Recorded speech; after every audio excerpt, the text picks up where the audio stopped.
पूछेगी।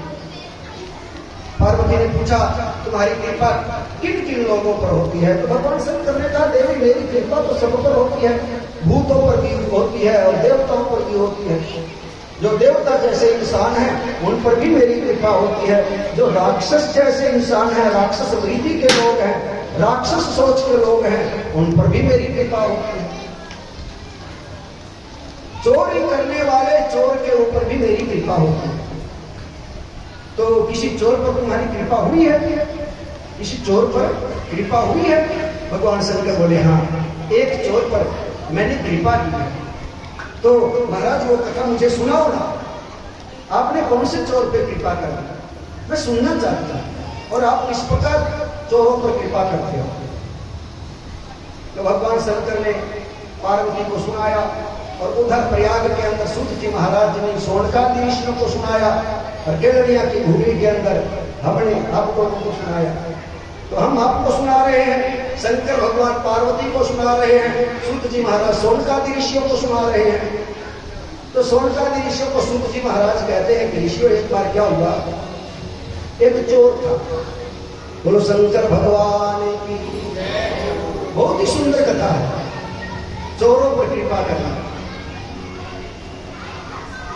बहेलियों पर कृपा करना, जानवरों को मार मार करके जो खाता हो ऐसे बहेलियों के ऊपर भगवान कृपा करते हैं, किरातों पर भगवान कृपा करते हैं। एक चोर था, ये कथा दो जगह चल रही है। वहां प्रयाग के किनारे पर त्रिवेणी के संगम पर सूत जी सोनकादि ऋषियों को सुना रहे हैं, कैलाश में भगवान शंकर पार्वती को सुना रहे हैं। एक चोर था, और वो चोरी करने के इरादे से भगवान शंकर के मंदिर में गया। मंदिर में सोने का घंटा, दान पात्र, चांदी के बर्तन, सोने के बर्तन, और चोर ने मन में सोचा कि रात को पंडित जी चले जाते होंगे, मंदिर में तो कोई रहता नहीं, तो जरूर हम मंदिर का ताला तोड़ करके किसी तरह से शिव मंदिर के शिवालय के हम बर्तन उठा लेंगे। और चोर चोरी करने के मकसद से मंदिर में प्रवेश करता है। सूत जी महाराज कहते हैं ऋषियों, और भगवान शंकर कहते हैं पार्वती से, देवी जैसे ही वो चोर मेरे शिवालय में आया तो चांदी के बर्तन पड़े, पंडित जी ने ला ला करके छोड़ रखे थे, सोने का घंटा लटक रहा था, ये भी सोने का घंटा है, इसने कपड़ा बांध रखा है शायद को देख ना ले, ये भी सोने का ही घंटा, नजर ना पड़ जाए किसी की, हाथ ना लग जाए किसी का, हाँ? इसलिए छुपा करके रखा गया है। तो उस मंदिर के अंदर भी चांदी का, सोने का घंटा, सोने के बर्तन, दान पात्र जिसमें लोगों ने दान डाला हुआ था। और जैसे ही मंदिर में गया तो लाइट चली गई, रात का टाइम था, रात का समय था, एक बल्लभ जल रहा था, एक बल्लभ शिवालय के अंदर जल रहा था, बाहर वाले सब बंद थे, अंदर वाला जल रहा था। और जैसे ही अंदर गया तो बल्लभ भी बुझ गया, बल्लभ कहां से जल रहा था वो भी बंद हो गया, दीपक जल रहा था।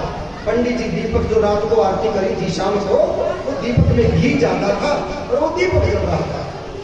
और उसने चोरी करने के मन में विचार किया, चलो मैं जल्दी जल्दी सामान उठा लेता हूं, इतने में दीपक भी बुझ गया। अब अंधेरे में कहां हाथ मारे, कभी तो नालिये के हाथ मार रहा है, कभी पार्वती के हाथ मार रहा है, कभी कार्तिकी के हाथ मार रहा है, कभी मेरी शिवलिंग की पिंडी को पकड़ता है। तो थोड़ा सा वो दिया जो बुझा था ना, वो थोड़ा सा उसके अंदर गर्मी थी, लाल अंगारे की तरह हो रहा था। और उसने अपनी पगड़ी उतारी, जो चोर ने जो कपड़ा लपेट रखा था तौलिया, वो उतारा, फूंक मार करके अपने तौलिए को जगाया, और फिर वो देखने लगा कहां कहां क्या बर्तन है।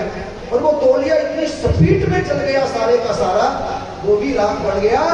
तो मेरे को इतनी दया आई कि लोग तो छोटी छोटी बत्ती जला करके मुझे प्रसन्न करते हैं, इस चोर ने तो पूरा तौलिया ही जला करके मुझे प्रसन्न कर दिया, मैं इसको दे ही दिया।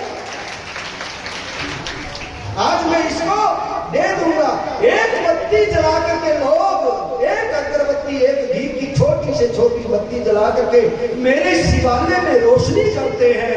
आज इस चोर ने तो पूरा दुपट्टा ही जला दिया और मेरे शिवालय में रोशनी करी है। भगवान ने शिवलिंग के अंदर से निकल करके उस चोर को दर्शन दिए। चोर बोला, प्रभु प्रभु प्रभु मैं तो चोरी के इरादे से आया हूं। भगवान बोले, तू चोरी के इरादे से आया है, मैं तो देने के इरादे से आया हूं, मैं पकड़ने के इरादे से नहीं आया। और जब मैं देने के लिए आया हूं तो मैं तुम्हें देकर के ही जाऊंगा। भगवान ने उसके सिर पे हाथ रखा और भगवान ने अपने हाथ से सब बांधा और चोर को दिया। चोर ने घर जाकर के अपनी पत्नी को बात बताई।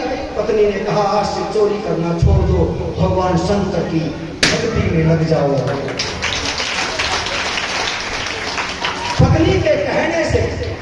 पत्नी के कहने से चोर ने चोरी करना छोड़ दिया, भगवान शंकर की भक्ति करने लग गया। और इतनी भक्ति करी, इतनी भक्ति करी, इतनी भक्ति करी कि अगले जन्म के अंदर उसने एक राजा के घर में जन्म लिया। चोर राजा के घर में जन्म लिया। फिर वो राजा का बेटा तो था ही, खुद भी 15-15, 20-20 दीपक शिव मंदिर में जलाता है। लोगों को कह दिया, हम यहाँ के राजा हैं, रुई चाहिए, माचिस चाहिए, घी चाहिए, दिया चाहिए, ले जाओ। अपने भी एक बार डब्बे आए होंगे आपके गांव में, घी के, बत्ती के, माचिस भी थी उसके अंदर। पूरे शहर में आए थे, नाम लेने की जरूरत तो नहीं है, नाम लेऊंगा तो लोग कहते हैं कोई बुराई करे वाली। पूरे शहर में डब्बे पहुंचे थे। हमने तो सोचा शायद मिठाई आई होगी, खोल के देखा तो दिए थे उसके अंदर।